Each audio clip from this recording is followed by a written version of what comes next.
गांव में अहमद नाम का एक गरीब मगर ईमानदार लड़का रहता था। वो रोजाना स्कूल जाते हुए रास्ते में लोगों की मदद किया करता था। चिल्ड्रंस को भूल गए। शाबाश बेटा, अल्लाह तुम्हें जज़ाए खैर दे। शुक्रिया। चलते हैं। एक दिन उसे रास्ते में एक बटुआ मिला जिसमें काफी पैसे और कुछ जरूरी कागजात थे। अहमद ने बटुआ खोला तो उसमें एक बुजुर्ग शख्स का शिनाख्ती कार्ड भी था।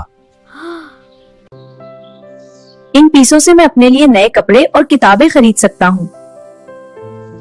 लेकिन फौरन उसे अपनी माँ की नसीहत याद आई। ये आपका बेटा, हमेशा सच्चाई और अमानतदारी का दामन थामे रखना, अल्लाह तुम्हें बेहतर बदला देगा।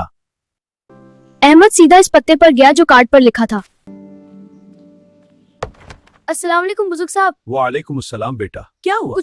चाचा जान, ये आपका खोया हुआ बटवा है। शुक्र है अल्लाह का, मेरी अमानत वापस आ गई। अल्लाह तुम्हें खुश रखे बेटा। बेटा, मैं ये बटवा खोकर बहुत परेशान था। तुमने आज मुझे बहुत बड़ी मुश्किल से बचा लिया। अहमद, मैं तुम्हारी फीस और किताबों का खर्च खुशी से अदा करूंगा। बहुत बहुत शुक्रिया, आप बहुत अच्छे हैं। अहमद खुशी खुशी घर लौटा। उसने महसूस किया कि सच्चाई का सुकून किसी भी दौलत से ज्यादा कीमती है। बेटा, तुमने बहुत अच्छा काम किया। शुक्रिया दादा जान। सच्चाई और अमानतदारी हमेशा कामयाबी और इज्जत दिलाती है।